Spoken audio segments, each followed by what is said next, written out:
Hello, welcome to my Divine Visions. Today I'm sharing my personal journey, which include powerful comparisons with modern youth lifestyles, particularly from the perspective of a 17 years old. At this age, I was full of energy, emotions, and confusions. This version contrasts the modern path I was on with my transformative 9 days journey in a temple. My inner battle, the beginning of my spiritual journey, transitioning from distraction to awareness. At 17, we all know how the mind works. And at it's the age when emotions run heights and impulses often take the leads. You're drawn to attractions.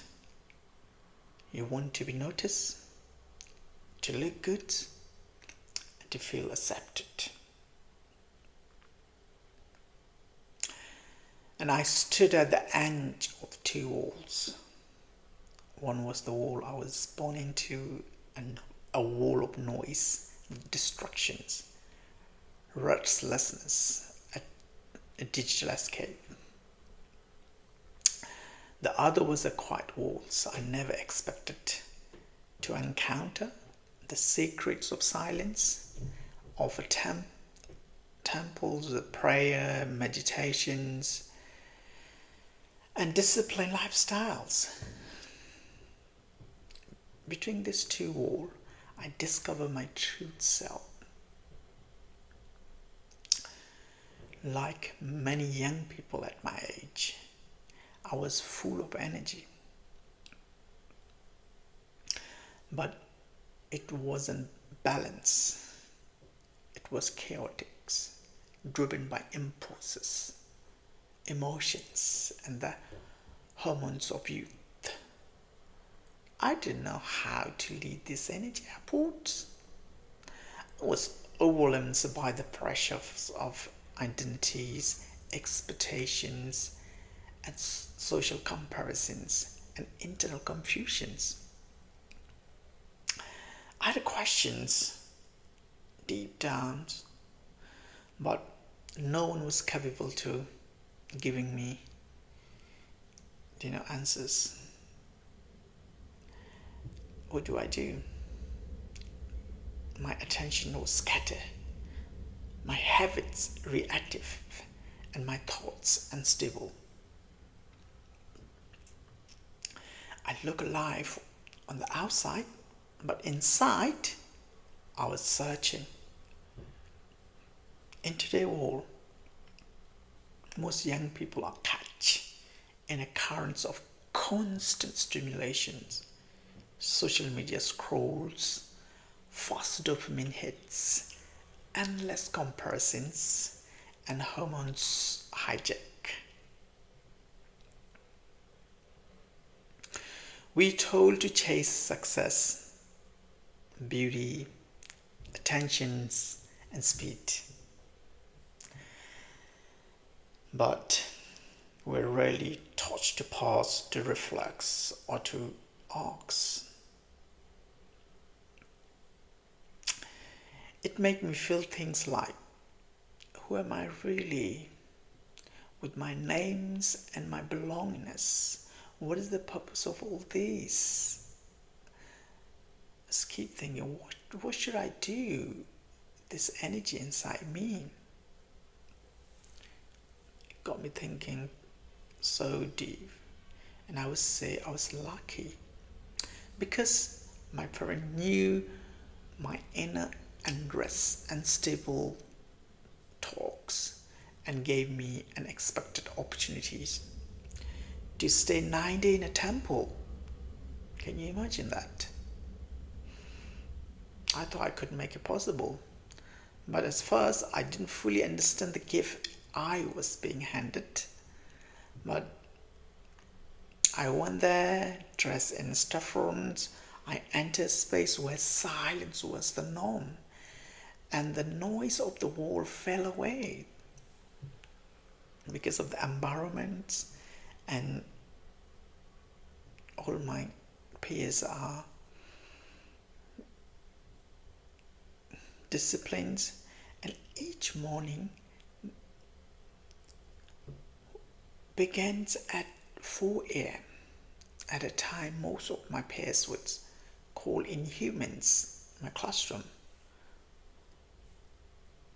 But it turned out to be the most peaceful hours I had ever experienced. We follow strict discipline, practice awareness, and sat with ourselves. And that alone was revolutionary. For the first time, I was being silenced. And I was observing all around and myself. Then the Guru arrived. The most remarkable teacher I had encountered at that point in my life. His presence was calm, yet powerful, and his deep of philosophical wisdoms left a lasting impact on me. I was very surprised. He didn't speak like a teacher, lecturer, or an instructor. He was a true scholar. His voice carried strength, and his words carry energy. You could feel them something touch inside you if you listen. He delves into the complexities of life, asking questions that went straight to my soul. Not only me, lots of our peers are in deep thinking. And I want to share a couple of examples of what he says. What that left me deep impressions on me. He said, look within. You have limitless potential that divine is within you. Why are you afraid of silence? He said. Is your body leading your mind? Or your soul leading your body? And he said, are you wasting your sacred energy on a few seconds of pleasure instead of learning how to transform it into purpose and power? Or directing it towards your goals that last? That was powerful questions, and I was stunned. No one had ever spoken to me that. Not in school, not online, not even in my own minds.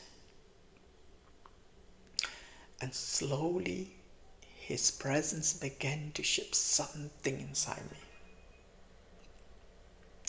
The more his talks goes, the more I remember Bhagavad Gita, the ancient scriptures that unfolds in the middle of the Mahabharata battlefields. And I realized on that moment I was like Arjun's 17 years old versions, and lost, overwhelmed, and unsure of what to fight for. And I remember that Guru said, Arjun had asked Krishna, why do I fight? Why much I suffer? Why does life feel like a war? And Krishna answered it beautifully. This body is temporary, Krishna said, and the soul is eternal. Do your duty, act with detachment, lift yourselves by your higher self. Because he was a guiding to Arjun, So that was a powerful, answers. And in that temple, face a battle, unlike any others, like not with external enemies, but with the shadow within myself. Ignorance, desires, fears, and guilt. I was then that I realized I had spent most of my youth allowing my bodies and mind to dictate my life, following impulses without fully comprehending their consequences. And I asked myself, what if I fails my real life tests in spite of having this knowledge, this amazing, brilliant beach? And during that time, Krishna words returned to me. No sincere effort on this path is ever lost. Even a little progress protects you from greater fear. That gave me hope. It gave me strength to keep going, even when the discomfort of self-reflection was intense. Many of my peers struggles with similar inner battles. We pretend to be confident, but secretly there's fear of judgment. A search for validations and a lack of self-love. We chase excitement. Yes. Only to feel empty afterwards. We confuse pleasure with fulfillments and seek control. And after that, we feel out of control within.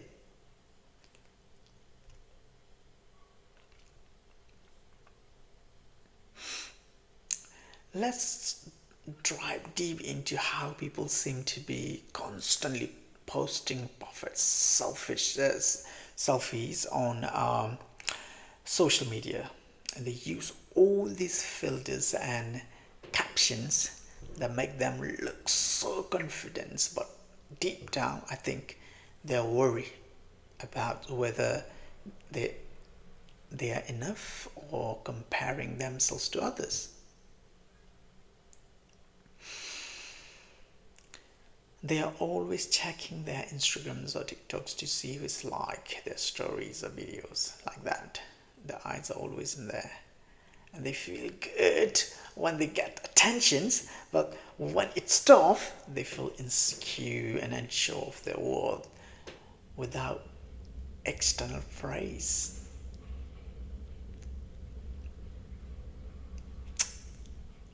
What can we do about it? You can see that to all of the people, great influencer as well, they go to parties, watch shows, and play games for hours. And it feels fun in the moment, but later they say this quiet sense of emptiness, like nothing real happened.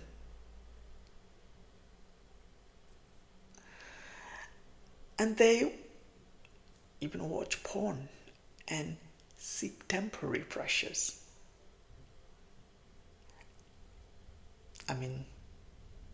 Pleasures, but then they feel guilty, isolated,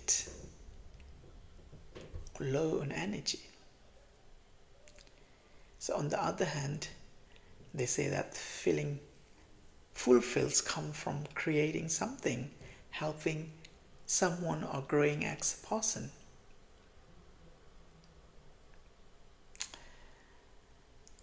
It's like they're trying to control their great appearance or how others see them, but inside they are struggling with anxiety, overthinking, or emotional up and downs, and they don't even know how to manage.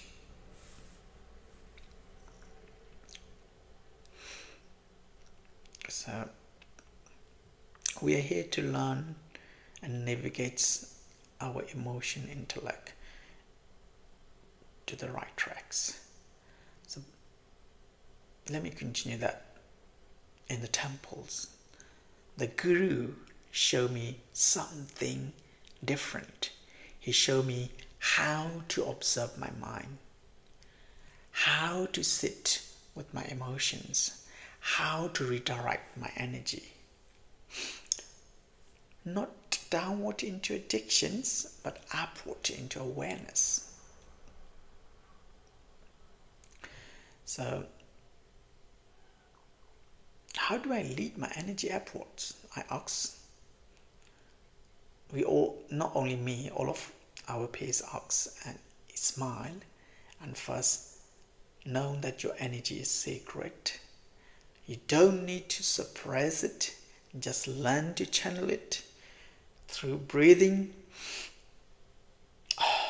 disciplines, service, and silence. Let your fire become light, not destruction, he said. And that changed into me everything. Before that temples, I reacted to life. It's like someone said something rude to me and I immediately got angry or argue back. And I scrolled through my phones or hours without realizing how much time I had wasted. I felt bored or restless, and so I looked for quick distractions like junk food, games, or social medias.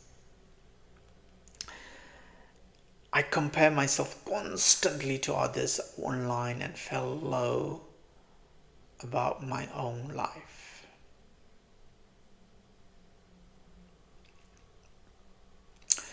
After those 9 days,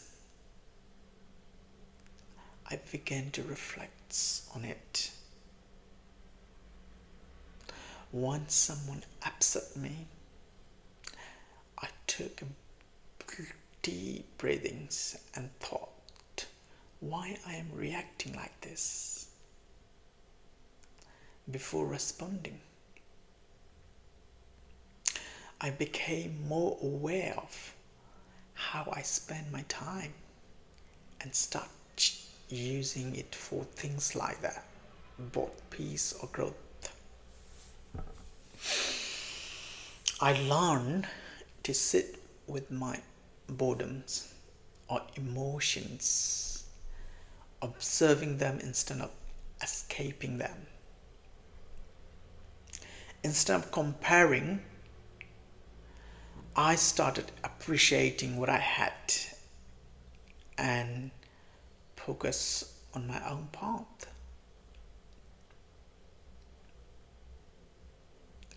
That was beautiful. I was slowly, gradually becoming stable with my sadhana, like disciplines, meditation, japa, waking up early in mornings, do prayer, japa, and keep inspiring myself with my guru words. I was listening every day, and slowly, I had changed to seeing my behavior. Before, I was emotionally unstable. After I began developing emotionally intelligence. Before, I was a restless mind in a restless world. And after, I became a seeker, one who asks deeper questions and is not afraid of the answers.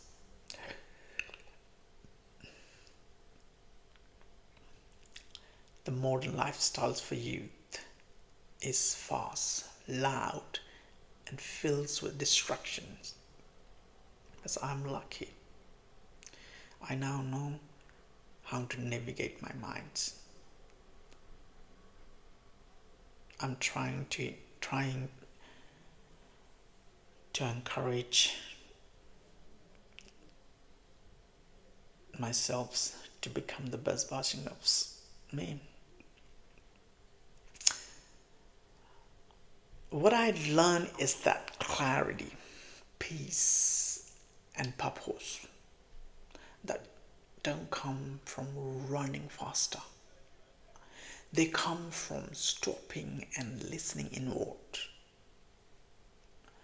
Just like Arjun, we all have a choice to run from our battlefields or to face it with wisdom. I chose to face it, and I am still learning every day. Not I understand because of the lesson I have learned. Now I understand that the teenage years are not just a time of confusions. They are also times of great spiritual power. If that energy is guided, it becomes a force of transformations. If not, it turns into chaos.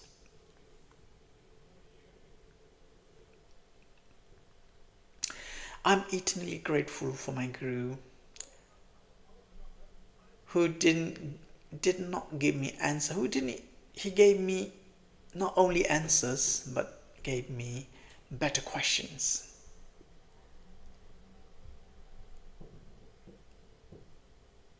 And who didn't try to fix me, but he showed me how to see myself. His presence pulled me out of incredible darkness, not through miracles, but through truths. And now, I walk different paths. I may still be young, but I am not lost. My journey continues, the energy still flows, but now it's moved upwards. I live not just to exist, but to awaken. So let's learn together. I'm here for you. I'm bringing up a real and important topic, especially in today's digital age, where dopamine-driven platforms like Instagrams can unconsciously push both men's and women's into habits that drains their life force energy. This is a powerful, well-rounded version of my message, combining my thoughts with psychological, energetic, and cultural understanding, geared towards inspiring awareness among young minds. Have you ever walked into a room and felt drawn to someone without knowing why? That's energy.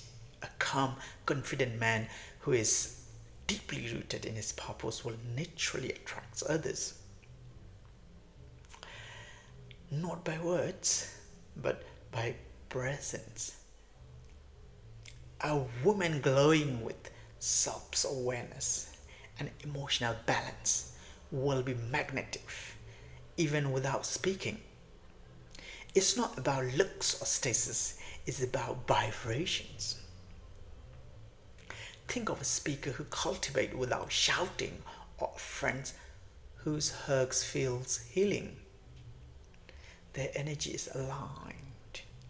On the flip side, when someone's energy is chaotic, needy, or marked by ego, people unconsciously pull away. May feels of around them is drained after simple conversations. That's your body reading their frequency. And so attractions is not only physical, it's energetic. Is if you want to attract the right people, cultivate the right energy, center, compassionate, alive. You won't need to chase. The right ones will feel you, will attract you. Your life force energy is your currency. And your mission is to become its conscious stewards.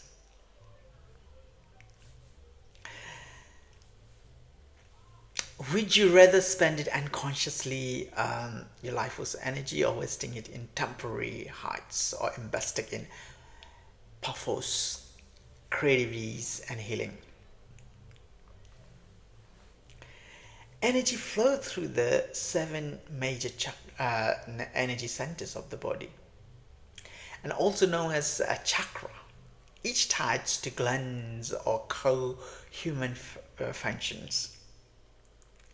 When your life force energy, I would say like sexual or emotional energy, is flowing freely, you are aligned, creative, intuitive, and peaceful.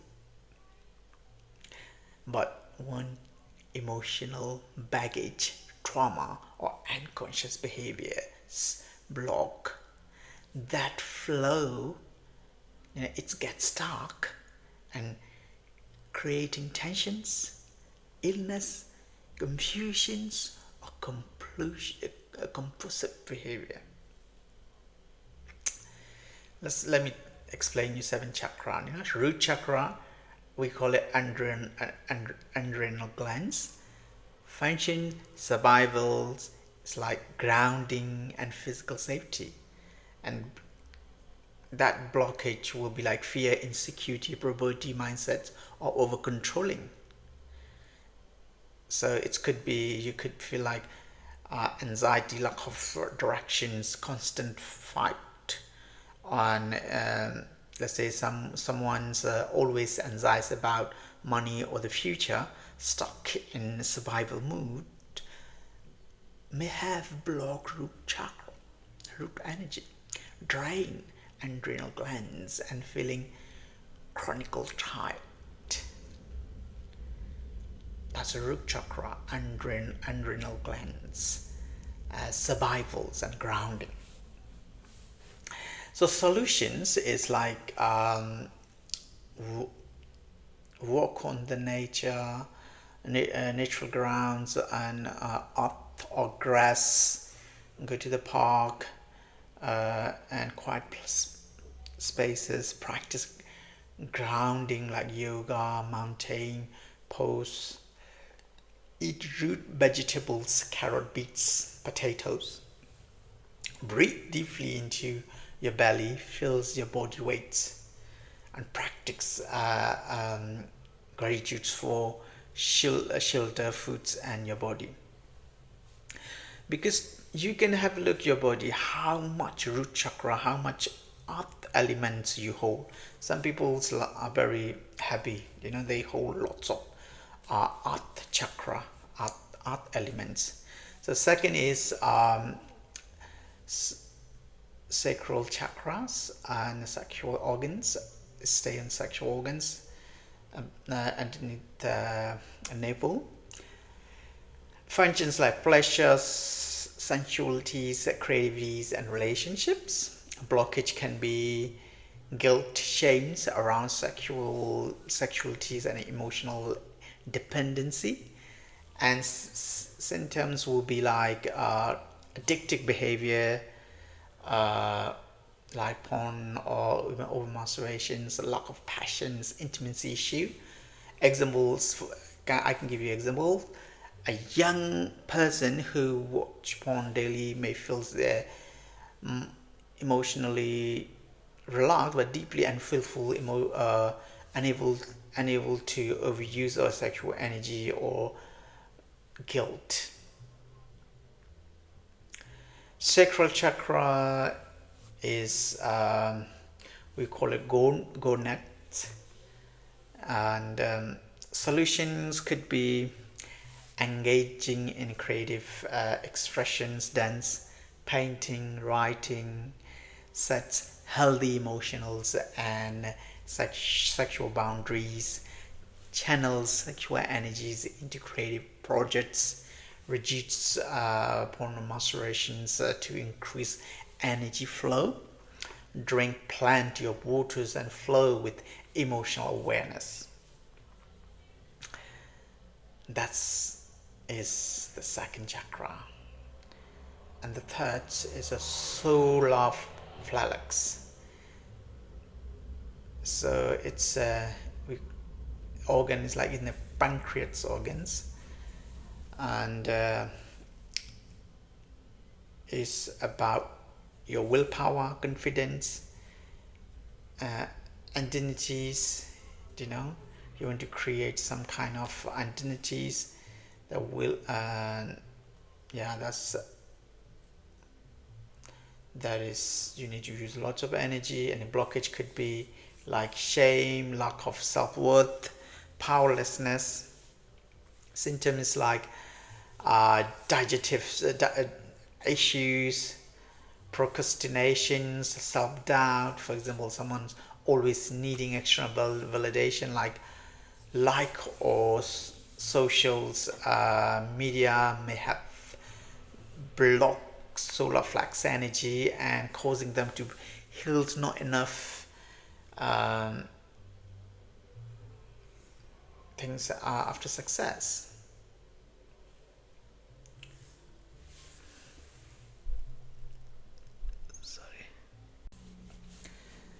And root chakras and adrenal glands and functions as we function like in survivals, grounding, and for physical safety. Blockage could be like we will have full of fear, insecurity, poverty thoughts, mindsets, and over controlling behavior. Symptoms, you feel like anxieties, a lack of directions, and constant fights of flight. Examples, someone always anxieties about money or the future, stuck in survival moods, may have blocked root chakra, draining adrenal glands and feeling chronicles tight. So, and solutions could be like, working on natural grounds, earth, grass, and walking to the park, to the nature, practice grounding yoga, mountain pose, eat root vegetables, carrots, beetroots, and potatoes. Breathe deeply into your belly, feel your body weights, and practice gratitude for shelter, foods, and your body. So that means your root chakra will be balanced. So observe yourselves how much you hold up elements on your body. So you have to balance. Second is sacral chakra. We call it gonad, sexual organs. Its function for pleasure, sensualities, creativities, and relationships. Blockage could be like you feel guilt, shame around sexuality, emotional dependency. System could be like addictive behaviors, pornography, over-masturbations, lack of passions, intimacy issues. For example, a young person who watches porn daily may feel momentarily relaxed but deeply unfulfilled and emotionally unstable due to overuse of sexual energy and stuck guilt. And that solution could be like engage in creative expression, dancing, painting, and writing. And we need to set healthy emotional and sexual boundary, and we need to channel sexual energy into a creative project and reduce like masturbations or watching porns to increase energy flow, and drink plenty of water and flow with emotional awareness. That's the second chakra. And third is solar plexus. It's call it in the pancreas, around the navel chakra. So functionings would be like willpower, confidence, identities. You will increase lots of willpower. You will have a great identities to the wall. And blockage could be like shame, lack of self-worth, and powerlessness. Symptoms is happen digestive issue, procrastination, self-doubt. For example, someone's always needing external validations, like or social media, may have blocks solar plexus energy, causing them to feel not enough even after success. So how are you going to increase your willpower and confidence? The solution could be like taking daily action towards personal goals, strengthen your core, belly, yoga, abs exercise, breaths of fire. Affirm your self-worth. I am powerful and capable. And limit sugar. Eat whole and yellow foods, banana, turmeric. And reflect on where you give away your power. And we're going to go to foot chakra, heart chakra, thymus gland. Functioning is like you'll have lots of love, empathy, emotional connection. Blockage could be like grief, resentment, heartbreak. Yeah. And then symptoms you will be feeling coldness, inability to trust, lunge and breathing issue.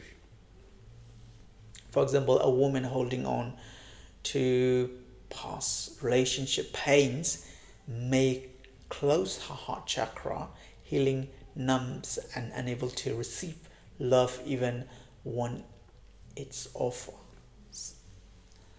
So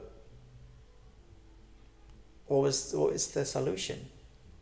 This could be like practicing forgiveness, write a letter to release all hurt, do heart-opening yoga, camel pose, cobra, and expressing love freely, kind words, and hugging, like service, and meditation and compassions,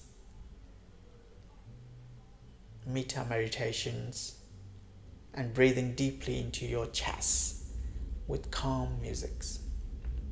And that will balance your heart chakra. So let's go on. Fifth chakras is throat chakra, thyroid. It's a very important one. So functioning is for communications, authenticities, and self-expressions. So the blockage will be like fear of speaking up, lying, and suppression.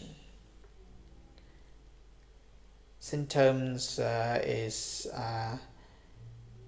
sore throat and thyroid imbalance and feeling unheard. For example, someone scared to express their real thoughts may constantly overthink or experience frequent throat problems. And what was the solution to open fifth chakra, throat chakra, thyroid's expression and truth? Journaling your truth daily. What you are afraid to say. Practicing chanting or humming like this. Oh, mantra. And speak your truth kindly but clearly. And sings or read aloud daily to strengthen voice energy. Wear light blue and drink herbal teas for throat. So that's fifth chakra. Let's go for six. Six is in the middle of the eyes. We say pituitary glands, third eye is functioning for intuition, insight, and visions. Blockage could be like overthinking, spectacles, illusion. Symptoms could be like mental fog, headaches, lack of inner clarity. For example, a person who is always stuck in logic and never listen to their gut feeling might block this chakra, making even simple decision feel confusion. No intuition and insight at all. So solutions would be like meditating in silence with eyes gently closed and keeping a dream journals and reflects on your intuitions, reducing screen times and distractions. That will do to open your third eye. Practicing single pointed focus, tartak, candle gazing, very important one. I do every day. Fast, that will open your third chakra, and first occasionally to sharpen clarity. Yes, fasting. Okay, so let's go for seventh chakra, crown chakra. Is pineal glands, functioning for consciousness, connections to the divine. Blockage could be like disconnection, pride, and spiritual apathy. Symptom would be like existential fear, over intellectualizations, lack of purpose.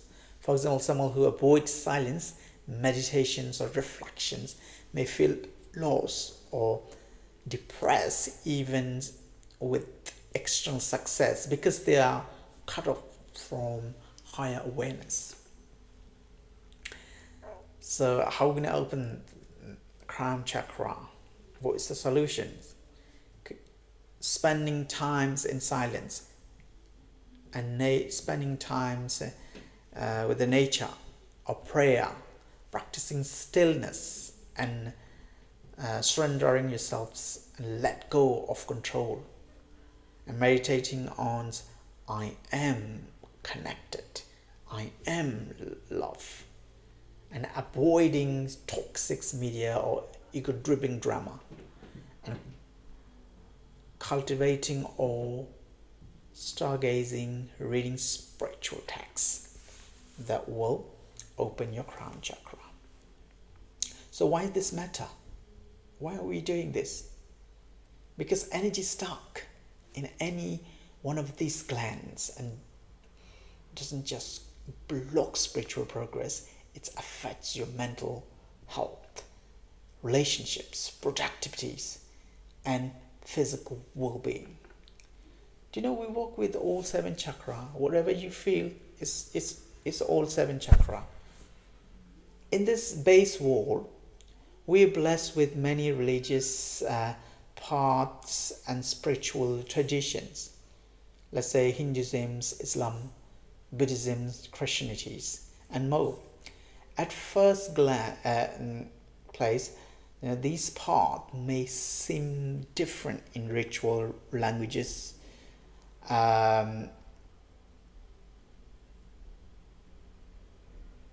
or stories, but if you look closely at the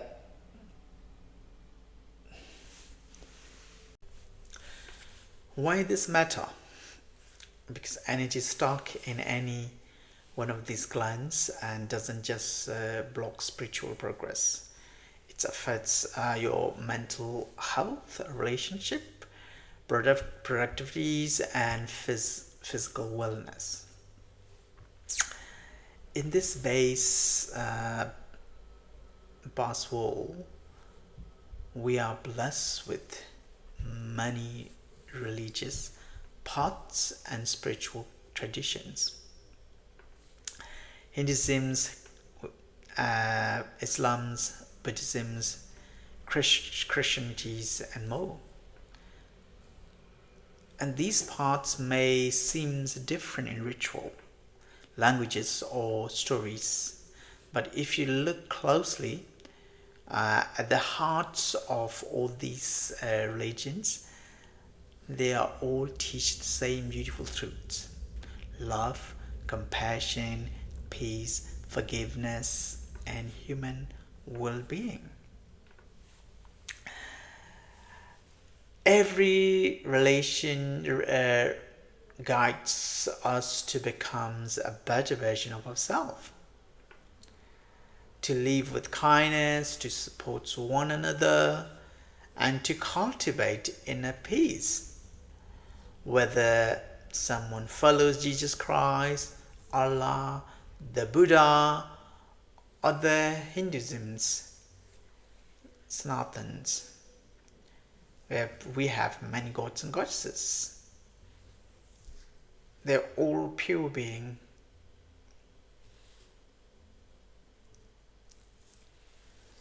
And what truly matters is how deeply they live by these universal values. It's dependent on you how you respect your deities and follow your culture. Let's take the examples of Jesus Christ. When I reflect on his life, it's moved me deeply. Even when people hurt him, even when he was crucified and he didn't respond with hate. Instead, he offered prayers of forgiveness. He said, "Forgive them, Father, for they know not what they do." That kind of compassion is divine. It's not something ordinary people can easily do. It's truly awakened heart, one that sees beyond pains and ego. Jesus taught us how to respond to cruelty with love and how to raise above suffering with grace. That message still echoes in the hearts of millions.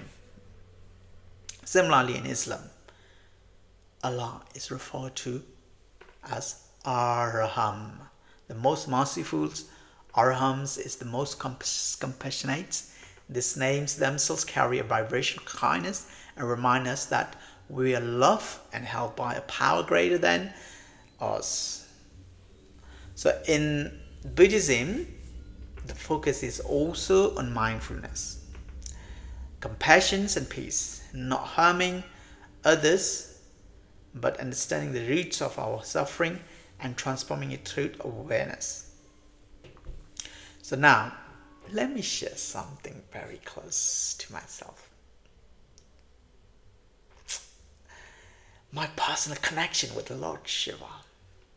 So blessed. Shiva, to me, is not just a god I worship. He is a consciousness, a state of being. He is the stillness in chaos, the silence in noise, the love that deeper than emotion. Shiva teaches us to destroy the ego, to dissolve our inner pains, and to raise into awareness. He shows us that true power lies not in control, but in surrender, not in speaking loudly, but in meditating deeply. When I sit in meditation with Shiva names in my heart, I feel all negativities begin to clear. And I feel love, peace, and light flowing within me, just as Jesus radiates forgiveness and Allah teaches compassion. Shiva embodies the paths of self-mastery, transformations, and balance. So yes, we may follow different deities, but we are not separate.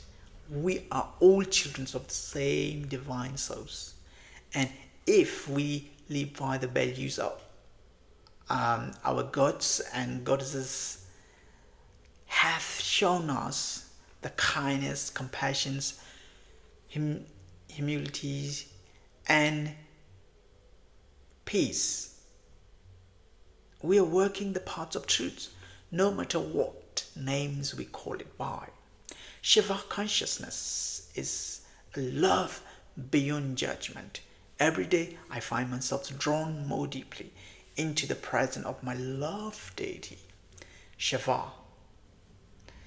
My connections to him is not just rituals or briefs. It's a living, breathing energy that flows through meditation, prayer, silence, and awareness. The more I reflect on Shiva consciousness, the more I realize it is not just a state of mind, it is a state of being.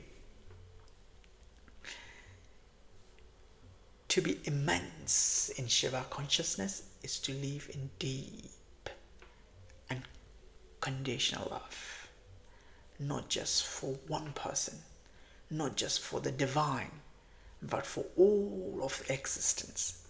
In this awareness, all levels begin to dissolve. You no longer see someone as billionaire or beggar, as rich or poor or good or bad, right or wrong. You begin to see everyone as expression of the same source, each carrying their own unique energy, their own truths, their own light, even in their darkness. When you are in love with Shiva, you love the world through his eyes. You see the divine even in the so-called flawed, and you recognize beauty in places others might judge or reject. A person's anger or sadness or even their mistakes are no longer things to criticisms in Shiva consciousness, but energies to understand. Everything's become part of the dance that the of life, Tantra of life. Even one seeing something societies may judge, like naked women or someone expressing their sexuality, their roles and natures. Shiva consciousness doesn't condemns, it sees powers, freedoms, and divine expression. There's no shames in such view, no rejections, only acceptance, and only presence, only witnessing without attachment. And this is why Shiva is often called the Adi Yogi, the fast yogi, and the ultimate reincarnate, and yet also the most compassionate lovers of all. His detachment doesn't mean coldness, it means purity. He does not judge the world, he holds it, he sees it. And when you begin to love like Shiva, your own heart expands. You stop dividing people into categories. You start recognizing the flow of energy, Shakti, in every human being, whether they are calms or chaotic, soft or furious. You stop trying to control or fix others. You simply meet them as they are in their truth. Just accept it. That to me is what it means to work in Shiva consciousness. To love deeply without attachment, to see clearly without judgment, and to remain present, not above the wall, but within it, while rooted in something far beyond it. I feel incredibly blessed to be a devotee of Lord Shiva. His energy is beyond words. It's something you feel in your entire being. And when I meditate on Shiva, it's like all the weights of negative karma, past pains, and mental culture begin to dissolve. His presence brings clarity, strength, and deep inner peace. Shiva consciousness is not just about worshipping, it's about transformation. It's bringing you back to your essence. When you are truly connected to Shiva, you begin to operate from a higher place, not ruled by ego or judgment. You start seeing the world differently. You see unities in all beings, whether someone is angry, broken, or joyful or lost. You can still see the divine in them. That's the beautiful one. This practice doesn't just make you spirituals, it makes you whole. It's awaken the best version of who you are. You become more center, aware, powerful, but not in dominating way. You become powerful through its presence. And that's the beauty of Shiva.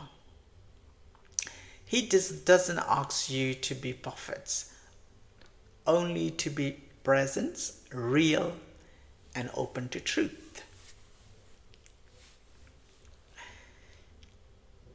The coolness of Shiva consciousness is a state of universal love and peace. When you truly enter the space of universal consciousness, your heart naturally begins to expand beyond your own self. You begin to care deeply about the well-being of others, not because you are supposed to, but because you genuinely feel their energy as your own. And you want to see others happy, whole, and free. And in serving their happiness, your own heart becomes fulfilled. I am complete. I am blessed. That's the power, grace of Shiva consciousness. Shiva means more than just a deity. He represents a state of being. Shiva is a silence, stillness, nothingness, present. And most of all, Shiva is coolness and the deep, calming energy that bring peace to even the wildest storms of emotion. Just look at where Shiva meditates, hide in the Himalayas, in the freezing cold, in stillness. That setting is symbolic. It shows that Shiva is untouched by the heat of chaos, by the fire of ego, desires, and distractions. He remained cool, detached, and aware, no matter what happened around him. Let me share a story that beautifully reflects this nature of Shiva. Once, Shakti and Shiva divine consort became furious. Her energy, pure and fury, was so intense that it threatened to destroy the entire universe. And her worth was unstoppable. Her power overwhelmingly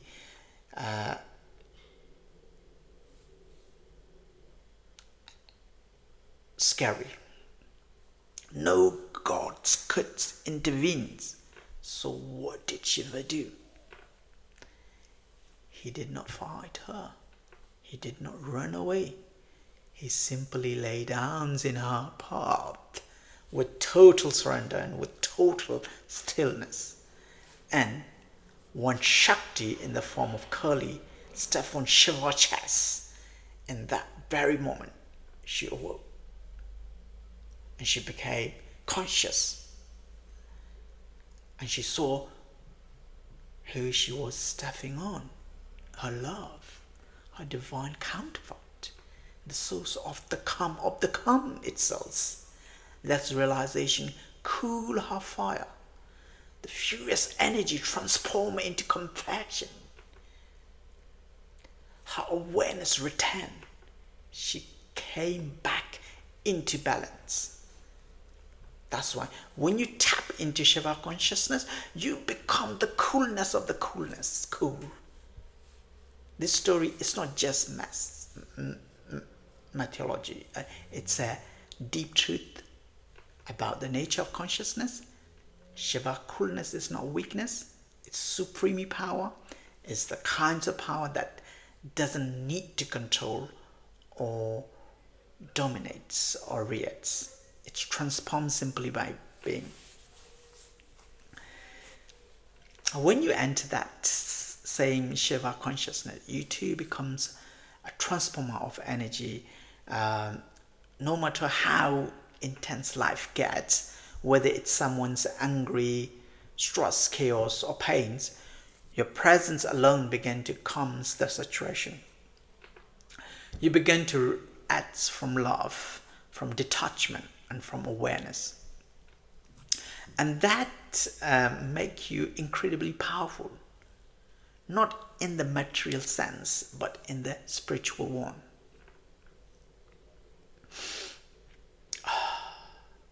Very blessed. This is the blessing of Shiva, to be so rooted in stillness that nothingness shakes you, to be so full of peace that your presence comes even the most purest hearts, to be so aware that you see the divine in every being. When you leave from that state, you don't just change yourself, you change the world around you. Oh, very blessed. Shiva consciousness will destroy ego through awareness and humility. One of the most powerful part of Shiva consciousness is its abilities to destroy the ego, the false sense of self that separate us from truth, humility, and inner peace. Shiva is often called the destroyer, not because he destroyed the world, but because he destroyed illusion. And the greatest illusion is all is ego. Mine. This is mine. I do it. Self-identifications. The deeper you go on your spiritual journey, the more the energy, the awareness you begin to hold. You become more radiant, more impactful, and more aligned.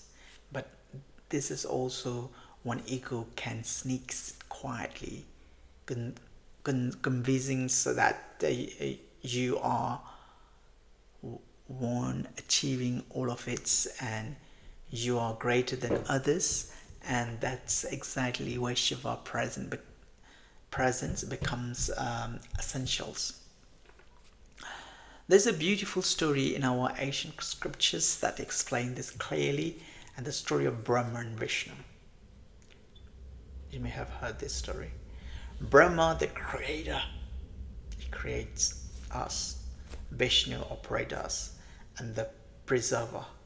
And once found themselves in a massive infinite pillars of light, then the divine forms of Shiva himself, the light, and both were asked to find the beginnings and the ends of this pillar.